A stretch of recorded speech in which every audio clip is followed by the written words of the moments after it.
And we're back once again, only on It's Last Call. Last Call at the Alcohol, only on the Last Call Podcast.com. And join me here once again from Panthers Pulze. Well, he's already going, hey, we're gonna win the division. This is a great draft. He's already handing out A pluses, and we're gonna break down why Panthers fans should be happy, why they should be freaking out, going, we drafted what in the first round? Why would you take him? So this guy here is going to break it down for us. I give you Panthers Insider for the Panthers Pulse. I give you Jordan Hunt. So Jordan, all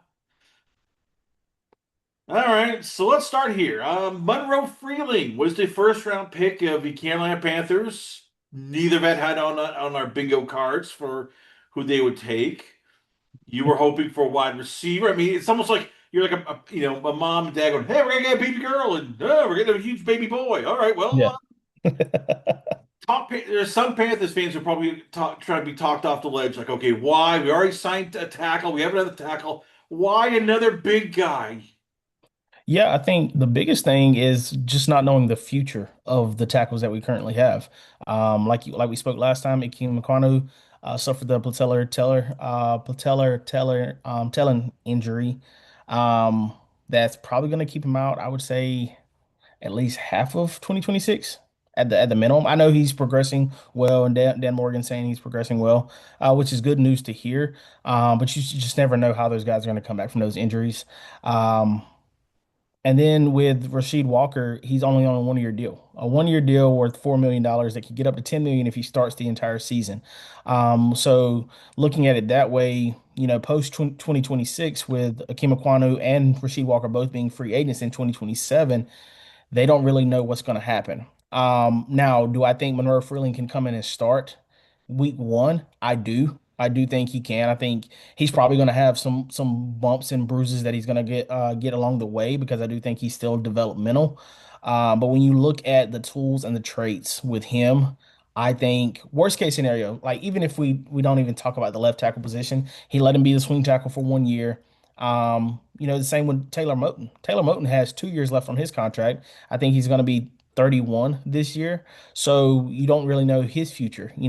We saw Josh Nyman retire back in February. So we really didn't know what was going to happen with him.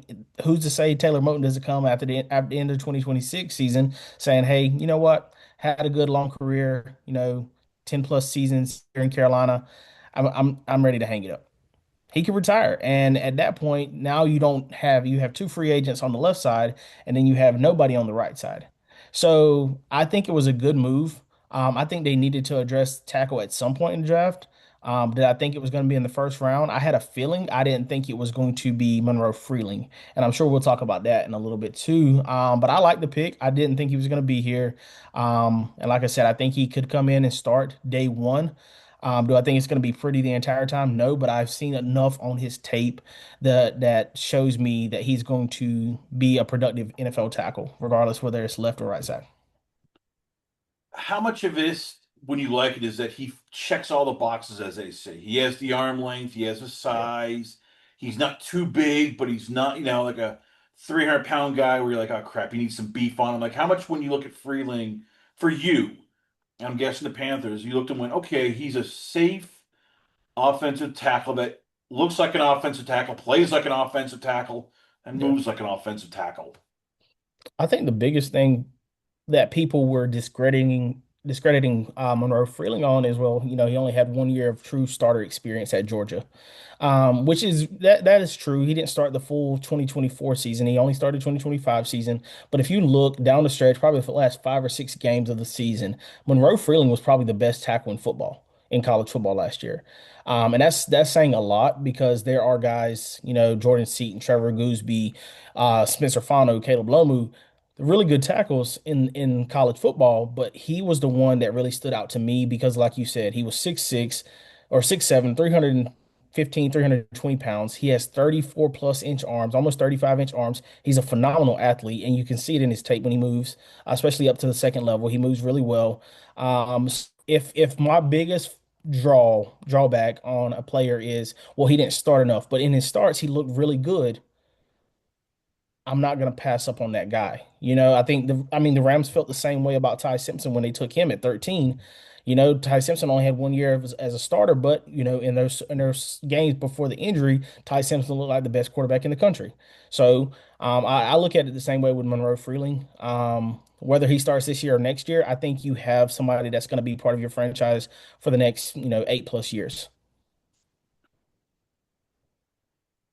I understand that. I guess my comeback would be, how do we know there's no more hitches with him? I mean, it's because Yeah. usually you want 2, 3 years to see, all right, how do can he does he get exposed? What happens when more teams have tape on him? What happens when teams can game plan for him? Because the first time around nobody has nothing. Then after a while they start after a full season, people go, oh yeah, we see this, we see Mhm. that. Because that's what happened to Ty Simpson later on in the year. Yeah. Oklahoma basically found that, gaping hole in Alabama's offense, and it was all downhill. So from Freeling, how much do you worry? Like, he's still incomplete. He only has 1 year, so you're not sure, like, all right, what happens when he sees defenses that are a lot more trickier? Yeah. Um, so for me, what I did was I wanted to look at his 2024 tape because he did have some starts in 2024, mainly on the right side, a couple on the left side as well. But I wanted to see what he looked like then, right? What do I see before this year? Because everybody's looking at this year. What did he look like the year before? When he was, everybody was doing their summer scouting. What were they banking on from 2024 to saying, hey, this guy could be a first round pick in 2026? So I went back and looked at that tape. Um, his hand placement was still good back then. I think he did struggle a bit with the power, which he still does today. He struggles a bit with the power. He's gotten better with power rushers. But I think it's just naturally getting stronger, right? He's, not even 21 yet. So he's just going to continue to get stronger. But you saw all the traits then that you do now. I think it was just more of a progressive state where you're seeing it more often, more consistent. And that's what, I saw an interview with him and the Panthers offensive line coach, Joe Gilbert, and he was asking him about the stuff on tape and saying like, hey, where do you think you can get better at?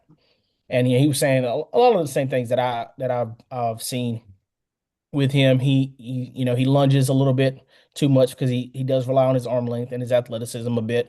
Um, but when he sets his pass pro sets, I think he's got some of the best pass pro sets that I've seen in a very long time. Um, and I think it is because of his traits and his tools, right? Because he trusts that his athleticism and his arm length are going to help him over if need be. He sets at a good angle. Now, the problem is it's not consistent enough. And I think that's what kind of made him fall outside the top 10 a little bit. It's just not consistent enough. And you see it on tape. But like I said, the last 6 weeks, it was more consistent. You look at his Ole Miss tape in the playoffs. You look at his Alabama tape. You look at his Auburn tape. Those are really good games against really good defensive lines. Those guys, those teams have guys that are going to be, NFL starters, NFL players for a very long time.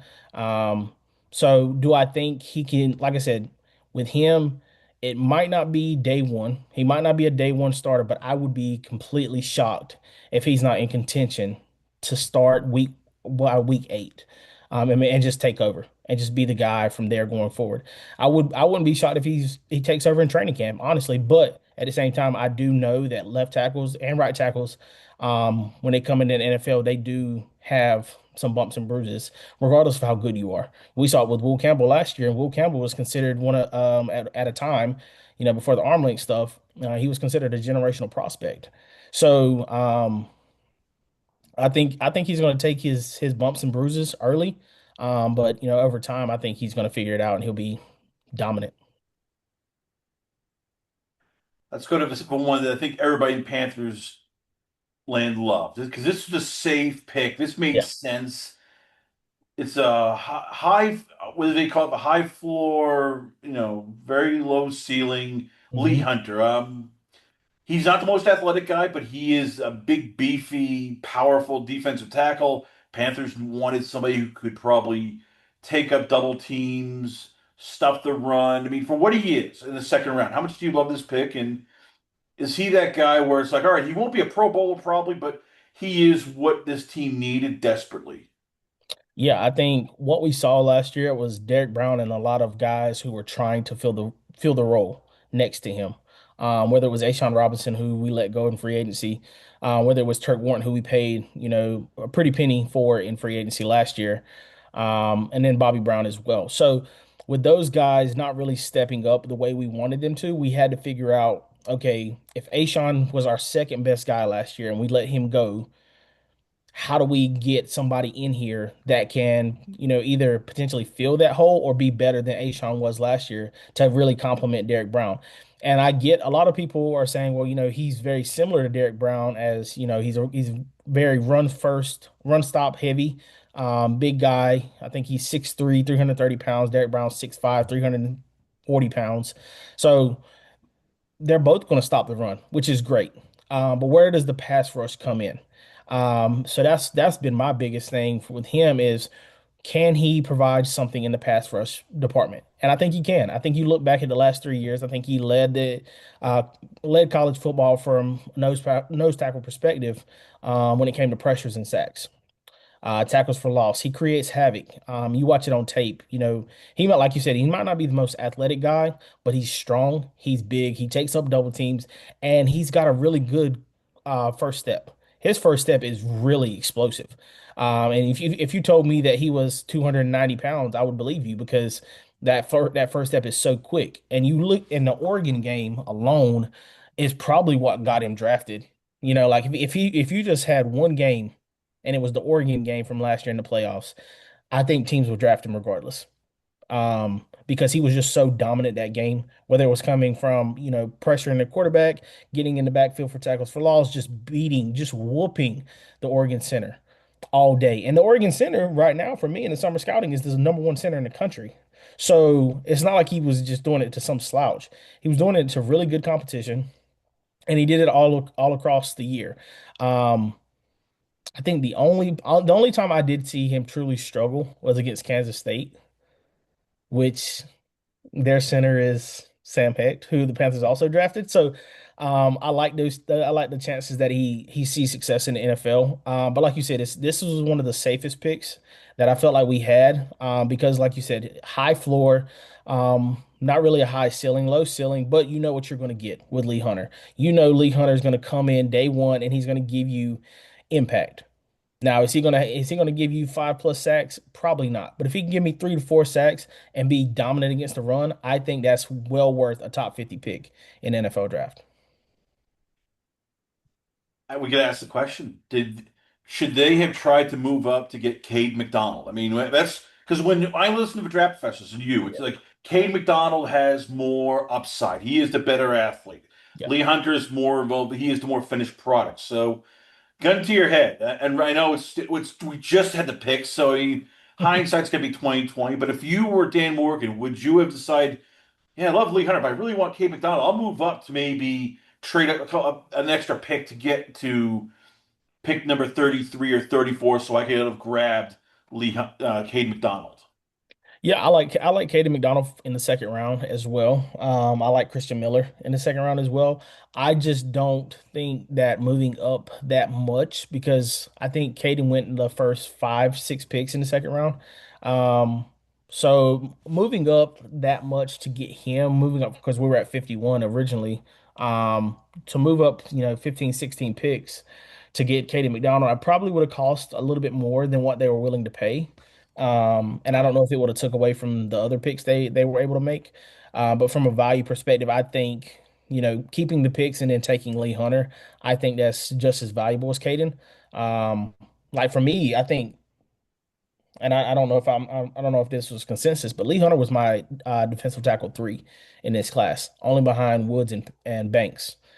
Um, so I really liked his game more so than Miller, who I think Miller has the highest upside of the 3 that we're talking about. Between Miller, McDonald, and Lee Hunter, I think Christian Miller has the highest upside. But if you're talking about somebody that can come in day one and make an impact, I think Lee, and then if I had to rank them, it would be Lee, Caden, and then Christian Miller. I think Christian Miller is probably going to take about two years before you really see the guy he can be. Whereas Lee and Caden, you're probably going to see it at least in year one. So no, I wouldn't have moved up to get him. But if Caden McDonald was on the board at 49 and Dan would have moved him, I would have definitely seen the value in that because he is a true nose tackle. I don't think he offers as much in the pass rush department as Lee. But when you're talking about somebody that can just truly clog up the entirety of the A gaps, nobody does it better than Katie McDonald. Well, this is going to be one of the more debatable. You either love it, Yeah, or you really hate it. And right now, there's a lot of Panthers fans who love it because you look at Chris Brazzell. We talked about, during NFL draft professors and also on the show, like he looks like a wide receiver. If you would had like your creative pro and NFL Madden, this is a guy. Man, look at him, 6'4", 210 pounds, runs like a 4.45. I mean, you see him and it's like, oh, hey, let's just crack open a bottle and get a little bit wild here. yeah. You also look at the tape, and I know you, Jordan, like, yeah, there's times he doesn't try hard. You still love the pick, but if you're the Panthers, how much of this is like, this is a young team, we need leaders, and Yeah. is there somebody in the offensive room or coaching staff is going to make sure, like Chris, you really had to try hard every play. I know you hate run blocking, but god damn it, if we call for a run block, you actually have to try, not just go, "Hmm." Yeah, I think the coaching staff last year, if you watched the Panthers at all last year, you knew that they valued run blocking from their receivers. Um, because you see it with Jalen Coker. Bryson Tremaine was somebody that coming into the season, I didn't know who he was. But Bryson Tremaine was on the field a lot last year. Why? Because he's an excellent blocker. He's a phenomenal blocker, and David Moore finds himself on the Panthers roster year in and year out, regardless of how Panthers fans feel about him, because he's an excellent blocker.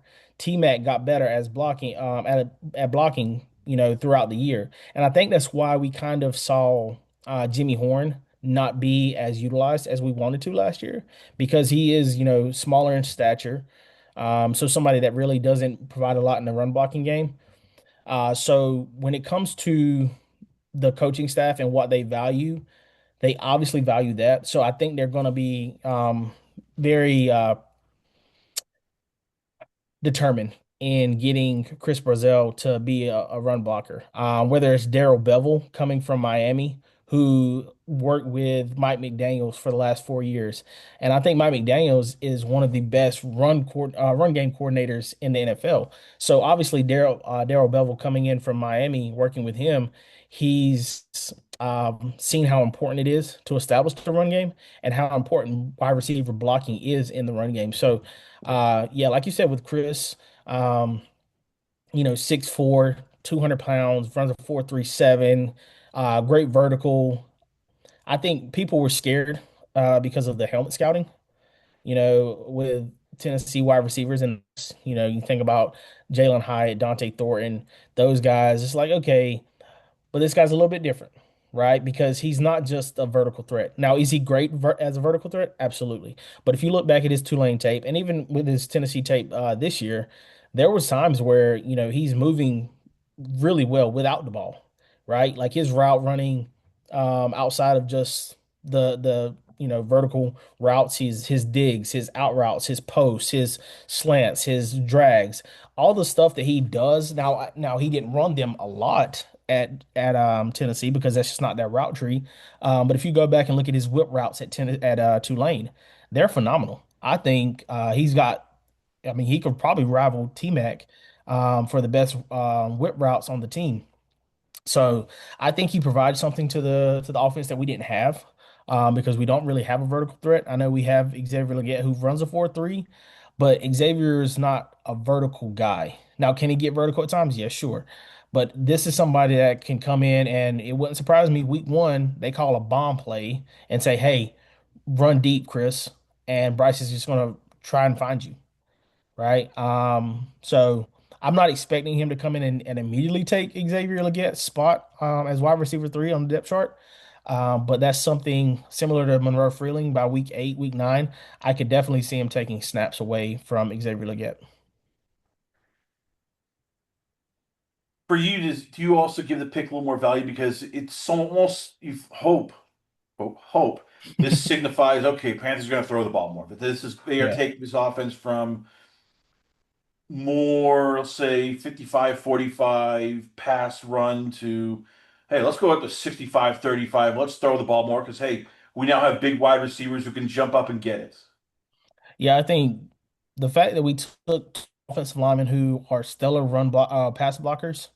Now they're not bad in run blocking, but they're more profound pass blockers. And then you take a vertical threat like Chris Brazzell. You bring in somebody who has a history of throwing the ball really well in Chris and Darrell Bevel from Miami. You promote Bryce's quarterback coach to his passing game coordinator in the offseason. And then you take away Dave Canales' play calling and you give it to Brad Izzik, who favors more of the pass heavy offense. I think all those things encompass them wanting to utilize Bryce's arm more this year.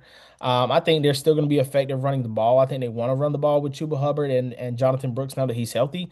But I think this year you're probably going to see 32 to 35 attempts a game from Bryce in comparison to last year, where there was times where he's not even throwing the ball 25 times. So utilizing Chris Brazzell and Tedero McMillan and Jalen Coker, who we saw in the playoffs against the Rams, those two guys look phenomenal, McMillan and Coker. So why not utilize them even more? I think if you're asking me who are the two best pieces on your offense right now, I think anybody that watches the Panthers would say is Tedero McMillan and Jalen Coker. And how do we utilize them more? Pass the ball. You can run the ball, sure, but you want if you're going to be the most effective offense that you want to be this year, you have to be able to throw the ball. And I think this is a step in the right direction because Chris Brazzell opens up a lot for Tedero McMillan and Jalen Coker underneath, right? He's the guy that's going to take the top off the defense.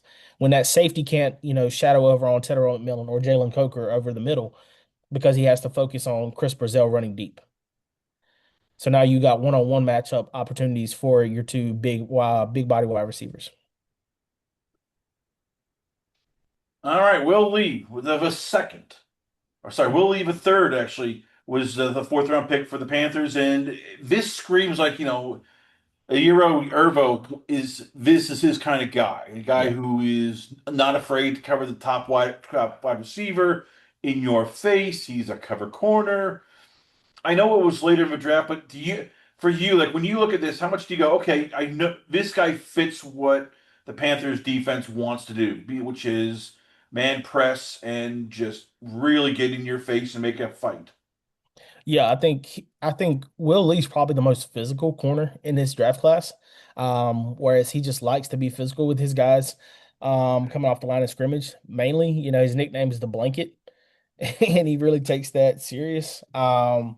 So yeah, I think he was somebody that Evero was pounding the table for because he is a bigger cornerback too. I think he's 6'2", 195 pounds. Like I said, he's physical. He can run. He can jump. He's a good athlete. I think his RAS score was, in the nines. So it's somebody that very similar to J.C. Horn. I think he said he models his game after J.C. Horn a little bit. So, regardless of what Mike Jackson's future is in Carolina, which I think somebody that they want to see another year from consistency wise before they give him a contract.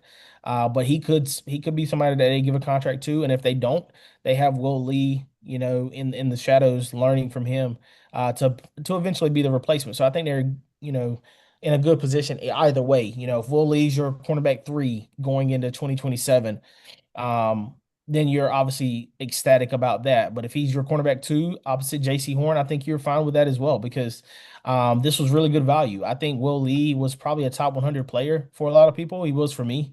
So getting him in the fourth round was excellent value.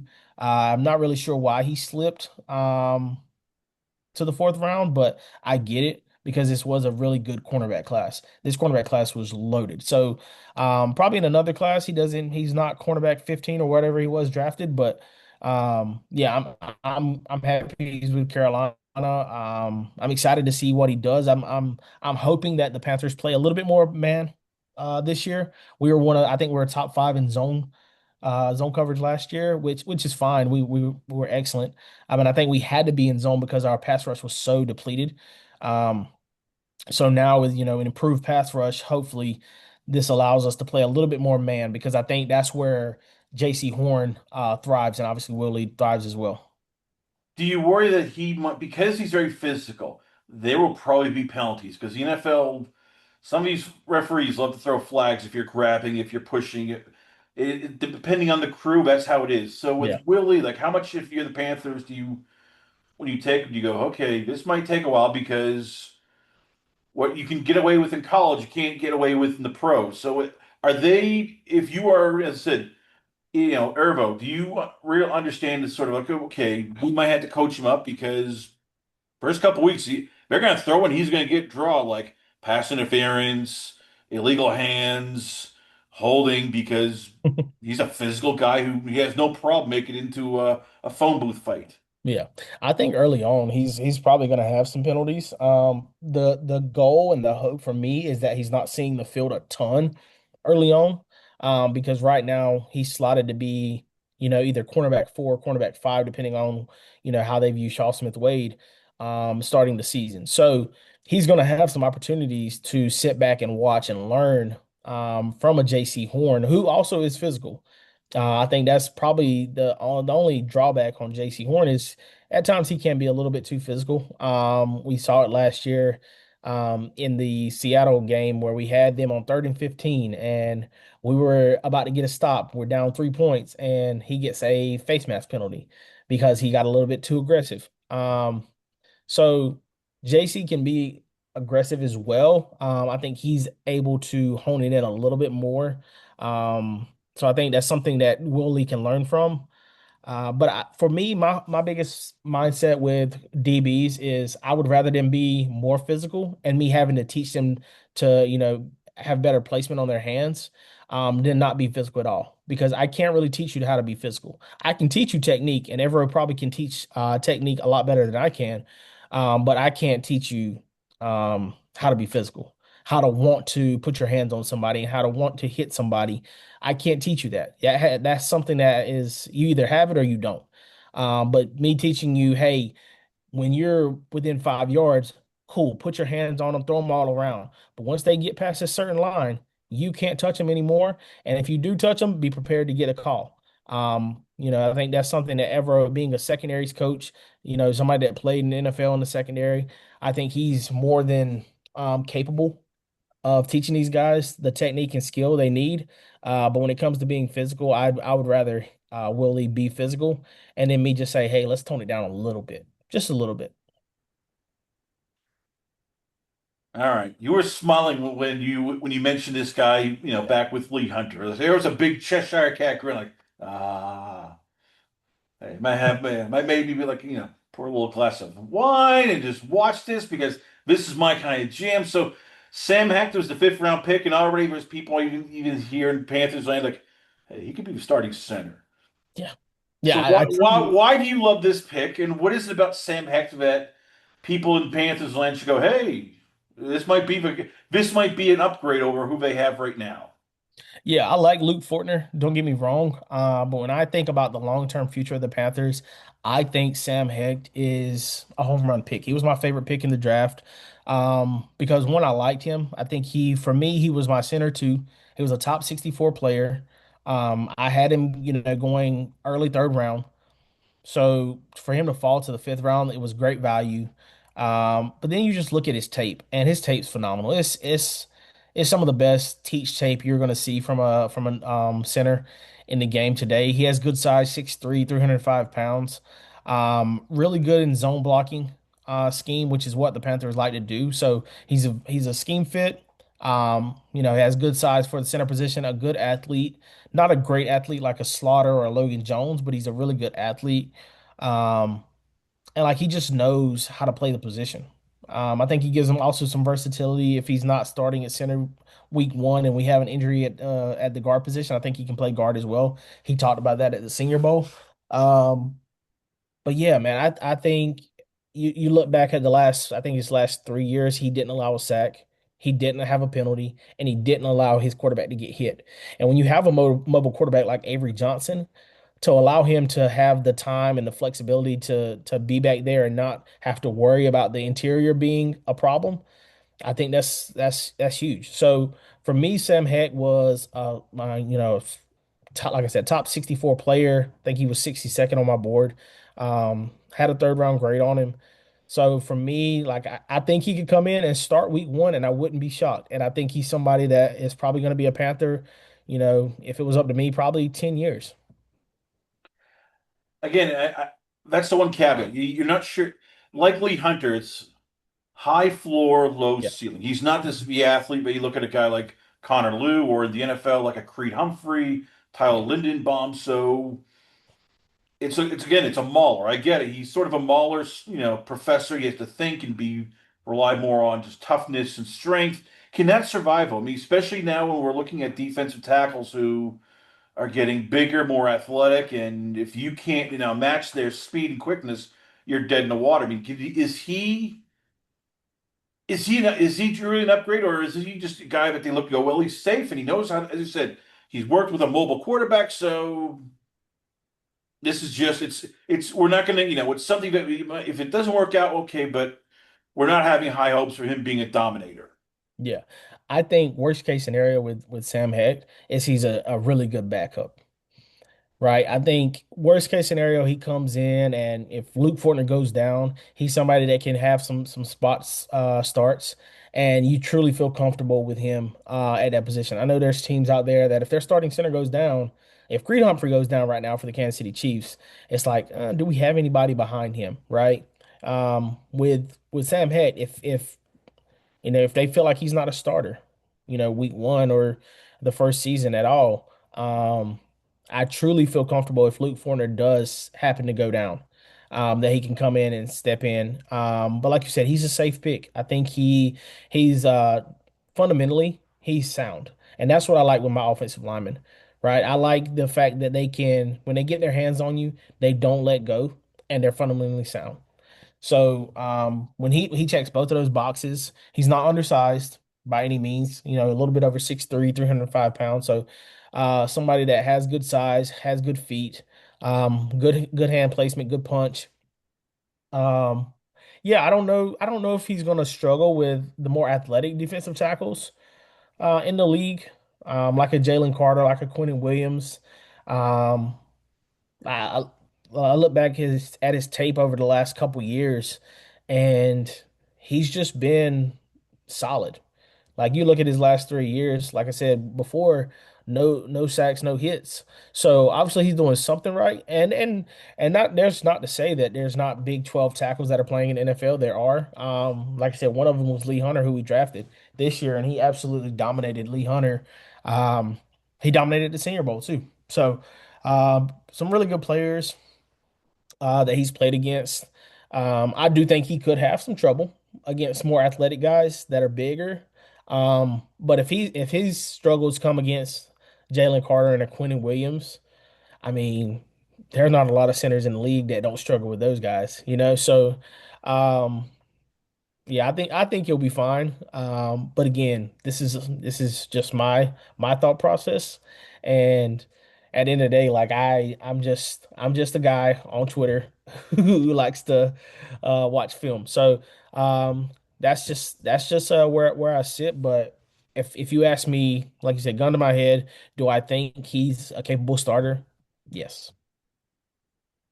So with the last two picks, they took Zaki Wheatley and Jackson Kuwatch. Unfortunately, we're not going to have much on Kuwatch because he's probably just special teams. Or Zaki Wheatley is a safety from Penn State. Earlier in this year, a lot of people were very high on him. Then just like Clemson, Penn State, everything went to hell in a handbasket. Yeah, it's When bad. you look at him, is he a special teams player? Is he somebody they could probably eventually, as you said, maybe be a starting safety? Maybe not this year, but next year. Like, is he an NFL caliber safety? I do think he is. Again, I had a third round grade on Zaki Wheatley. He was my safety five.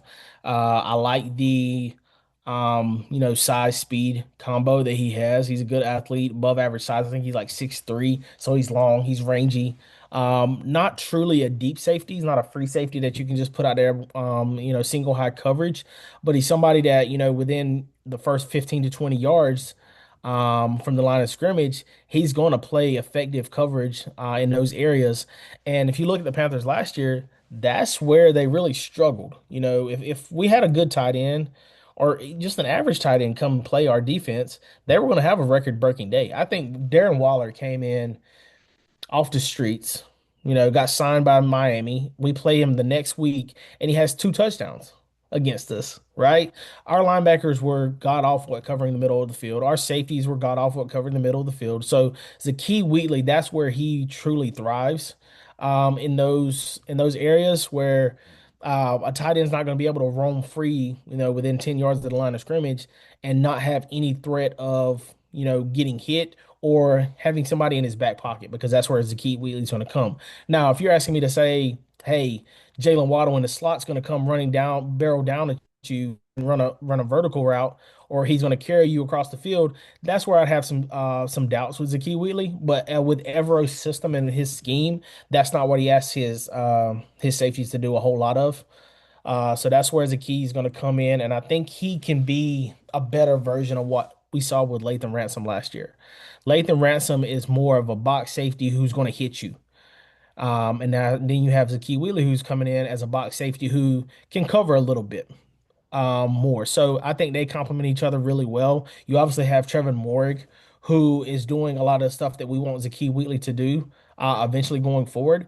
So having him be able to watch Trevon Morrig for the next couple years, I think that's really smart. And if they don't want to bring back um, Trevor Morrig going forward after his contract's up, then you hope Zakee Wheatley has taken that step forward in year three, that he's going to be able to replace that production, which I think he can. But like you said, going into the season last year, if somebody would have told you Zakee Wheatley was going to get drafted in the fifth round, and you can say it for a lot of these guys, really, that Zakee Wheatley was going to get drafted in the fifth round, you probably would have laughed.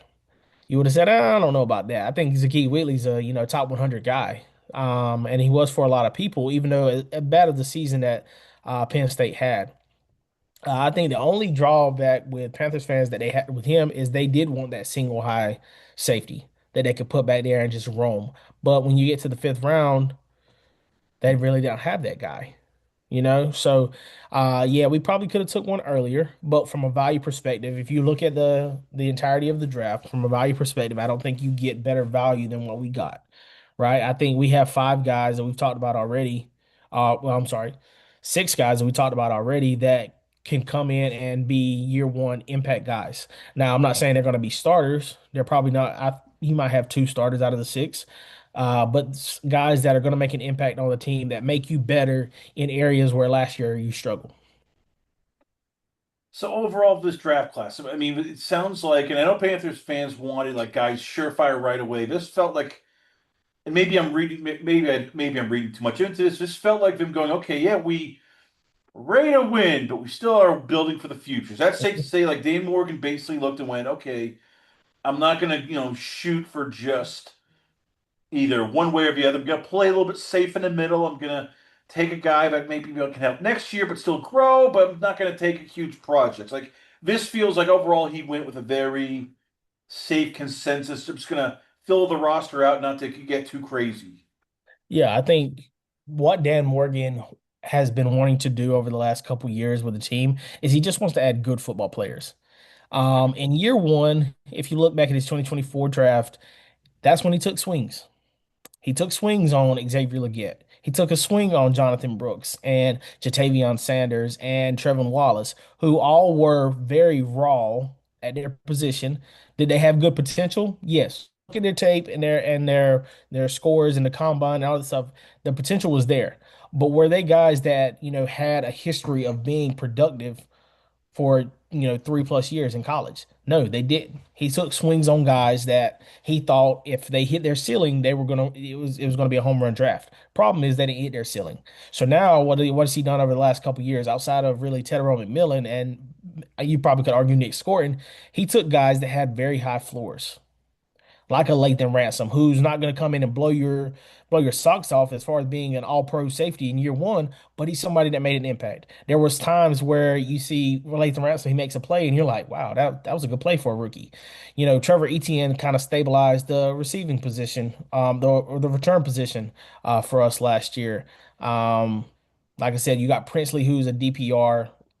Nick Scorton, who's going to be a starter for us, and then you come into this year's draft, and this year's draft for me felt like a meat and potatoes kind of draft class, where it's like, hey, we're going to build the trenches. We're going to get guys who are good football players. They might not be starters year one, but they're going to make the bottom of our roster look a lot better than what it was in 2024 when I took over. When he took over this 2-15 team, the bottom of his roster, you probably could argue the bottom 20 players on his 53-man roster are no longer in the NFL. And I think that's where the gap between the 2024 Panthers and the 2026 Panthers are, right? He's raising the floor of his roster from the bottom up. And then you go into free agency and you guys like Jalen Phillips and Devin Lloyd, and that raises your ceiling a little bit. You raise your floor a lot, and then you raise your ceiling a little bit, and you do that every year consistently. That's what makes a really good football team, and I think that's what he's doing with this year's roster. He could have took somebody like a Mekhi Lemon at 19 instead of Monroe Freeling, and I think the fan base would have been ecstatic. But if Mekhi Lemon doesn't hit like you want him to, similar to how Xavier Legette didn't hit. And now you go into next season with a guy you took at 19 who isn't living up to his hype. And now you have two free agent left tackles who are probably going to go somewhere else. And then you have a right tackle who could potentially retire. Now you're looking at taking a huge step back in 2027, whereas you go in here, you get Chris Brazzell at wide receiver instead of Mekhi Lemon, who obviously Mekhi Lemon's a better talent, right? But if you think about what's the value of getting Mekhi Lemon at 19 and what offensive tackle you could have gotten in the third round where Chris Brazzell was taken, right? And I think overall, from that perspective, that's how I look at this draft from a value perspective. All right, so you're already getting ready for 2027 draft. I know you're one of those degenerates like, yes, but the 2026 draft is over. Now I got 2027, and I Yeah. know you're already cracking open some laptops, getting your notebooks ready. So let's talk about the big debate. No, it's not the quarterbacks. It's Colin Simmons. It's Dylan Stewart. That's the one everybody's talking about. Well, maybe Yeah. Stewart is, the edge one. Maybe it's Colin Simmons. So how much are you looking forward to this? And is this one of those things where you're looking at, okay, either one of these guys could be the number one pick overall because they're just that new breed of edge everybody wants. Big, athletic, not too big, but not too small, and it's Yeah. speed and explosiveness. Yeah, I think both of these guys would have been edge one in 2026 over the likes of David Bailey and Ruben Bain. And I think I can say that comfortably. These two guys, I think this was the first debate that I really had when it came to the 2027 draft, which one of these guys I'm going to have higher on my board. Right now, I have Dylan Stewart higher. I think I have him as my number two prospect in this class. Um, but Colin Simmons is number four. So he's not far off. The biggest thing for me is uh, excuse me. Dylan Stewart's a little bit bigger. And I know like people are going to come in and I'm envisioning it now. Colin Simmons is going to measure in at 6'2" and 3/4 next year at the combine. He's going to measure in at like 245, and everyone like, oh, he's too small. But he's not too small. He's not a small guy. He's just smaller than Dylan Stewart. For me, I think he's got a better pass rush bag right now.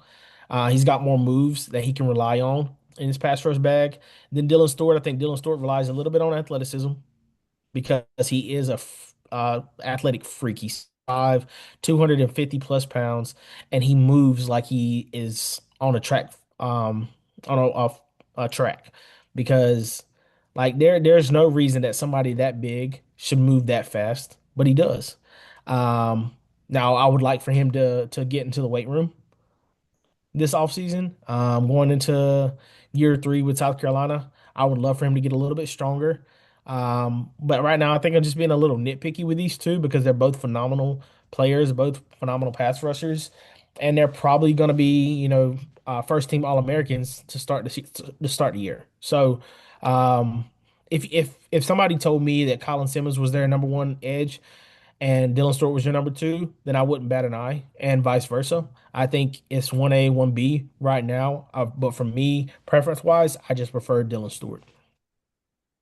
So before I let you go, what do you want to see in terms of improvement from both guys? Like when you're breaking down the tape, you said, okay, like Colin Simmons last year, man, he 11 and a half sacks. He was explosive. There were times when he just ran right by offensive tackles like they were almost in cement shoes. Dylan Stewart, this is a guy, as he said, who just looks like he came out of a mad scientist weight room, and man, he just has everything. Like, what do you want to see from both these guys this year in terms of like, all right, show me that that you have people haven't figured out. Like, what is it with each guy that you look and go, they need to improve on this to be, let's say, edge one. Yeah, for Dylan Stewart first, like I said, I need him to get stronger. There was a lot of times where he did end up on the ground in run blocking um, or in run defense.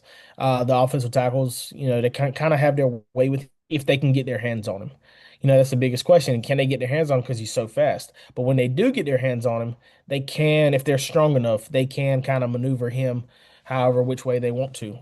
With Colin Simmons, um, he's going to probably be asked because he is smaller. Like if he comes in at 6'3", 250, right? He's probably going to be asked to drop in coverage a little bit more often than Dylan Stewart is. So for him, like just a little bit more and that versatility.